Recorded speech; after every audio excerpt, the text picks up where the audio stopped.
Hello दोस्तों, आप सभी का the logical Indian YouTube channel में बहुत बहुत स्वागत है। मैं हूं एडवोकेट पंकज कुमार त्रिपाठी। जैसा कि आप सब जान रहे हैं कि वर्तमान भारत सरकार ने, मोदी सरकार ने ड्राइवरों के खिलाफ एक कानून बना दिया है। जी हां, मैं एक अधिवक्ता की हैसियत से, विधि शिक्षक की हैसियत से, विधि की पुस्तकों के लेखक की हैसियत से यह बात बोल रहा हूं कि वह कानून ड्राइवर्स के खिलाफ है। वो ड्राइवर हम भी हो सकते हैं, आप भी हो सकते हैं, कोई ट्रक चालक हो सकते हैं, कोई बस चालक हो सकते हैं, कोई ऑटो और बाइक ड्राइवर हो सकते हैं। ऐसे में इसके खिलाफ, इस कानून को हटाने के लिए बहुत सारे लोग संघर्ष किए हैं। उसमें एक संगठन संघर्ष कर रहा है और उस संगठन के लोग आज हमसे मिलने आए हैं। यह चाहते हैं कि इनकी आवाज आप सब तक पहुंचे, खासकर जो ड्राइवर भाई लोग हैं उन तक पहुंचे। यह संगठन है वाहन चालक कल्याण एसोसिएशन उत्तर प्रदेश।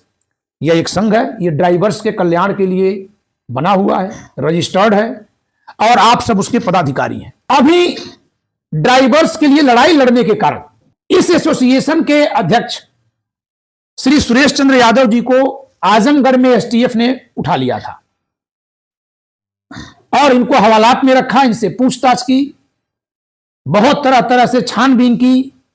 जब इनके खिलाफ कहीं कोई सबूत उनको नहीं मिला, कुछ गलत करते ये नहीं दिखे और इन्होंने बहुत दमखम से अपनी आवाज रखी कि ये लोकतांत्रिक अधिकार के तहत ड्राइवर्स के कल्याण के लिए आंदोलन में शामिल हो रहे हैं, कर रहे हैं, तो फिर इनको रिहा कर दिया गया। तो इस संदर्भ में आगे हम आप सबसे बात करेंगे। इससे पहले इनका परिचय हो जाए, मैं चाहूंगा कि आप अपना परिचय दें।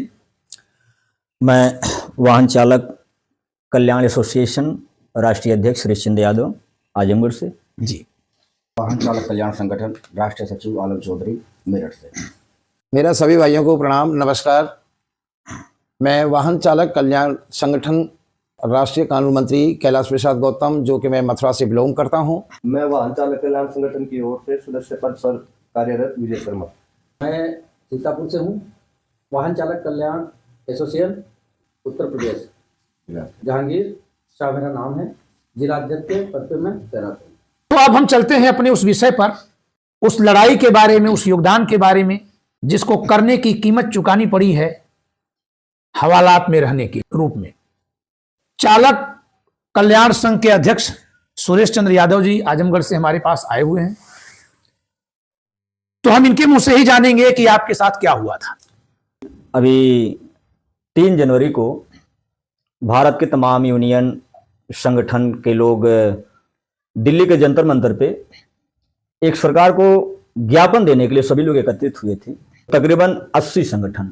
ये जो ड्राइवर्स के खिलाफ काला कानून आया उसको वापस लेने। हाँ, जो हिट एंड रन कानून बना है जी, इसके खिलाफ में और सरकार को एक दिशा निर्देशित करने के लिए, मतलब कोई इस पर विचार किया जाए, बदलाव किया जाए। तो उसमें मैं गया था, लेकिन मैं अपना पैड वहां पे नहीं दिया था केंद्र सरकार को। वहाँ संगठन के माध्यम से जो उन लोगों ने मुझे बुलाया था कि मैं एक इस संगठन का मेन मुखिया हूँ, इसका संचालन करता हूँ, तो वहाँ पे जाकर के मैंने अपनी कुछ बातें रखा मंच पे। और फिर मैं 4 जनवरी को गाजियाबाद जनपद से पैदल यात्रा करके लखनऊ पहुंचा 7 तारीख को।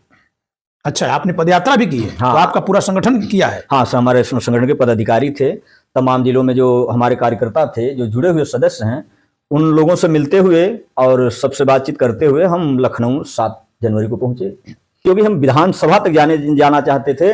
हमारे माननीय जो उत्तर प्रदेश के मुख्यमंत्री हैं, उनके कार्यालय तक उनसे हम मिलना चाहते थे कि सर, केंद्र में सरकार है आप दोनों की, यहाँ से भी है वहाँ से, तो हिट एंड रन कानून के मामले में कम से कम उत्तर प्रदेश की तरफ से आप कुछ हम लोगों की मदद सहायता करें।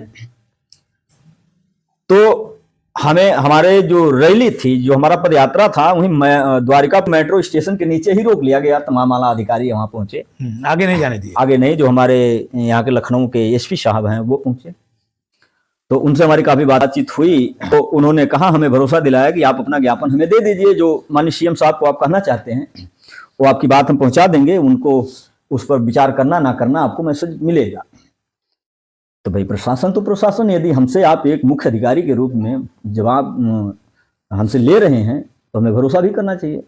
हमने वहाँ पे ज्ञापन दे दिया। ज्ञापन दे करके फिर हम वहाँ से रिटर्न अपने आजमगढ़ निकल गए और जो हमारे कार्यकर्ता या तमाम पदाधिकारी थे अपने अपने मंजिल पे गए। तो 2-4 दिन बीतने के बाद में तो लखनऊ एलआई इंस्पेक्टर का हमारे पास फोन आया कि आप आगे करना क्या चाहते हैं।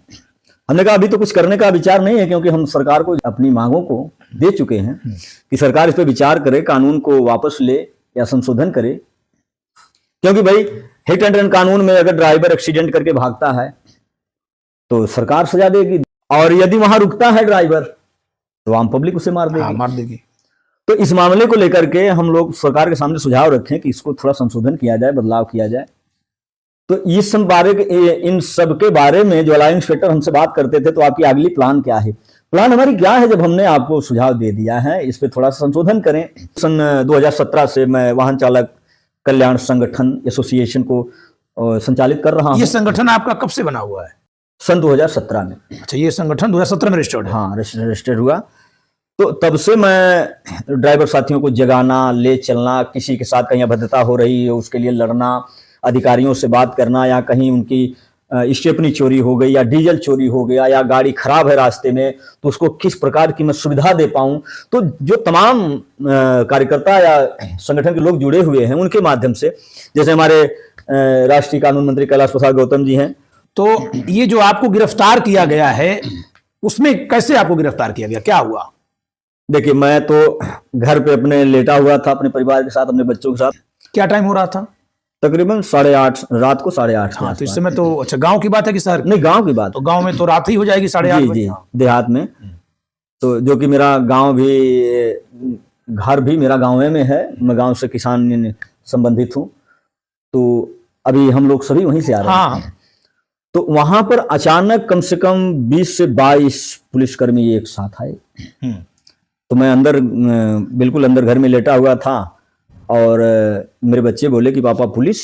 और आज तक जो कि मैं, मेरे खिलाफ एक एप्लीकेशन भी कहीं झूठ में नहीं, कहीं कोई गलत में भी नहीं दिया है थाने पर। तो मैं सोचा कि अचानक मेरे घर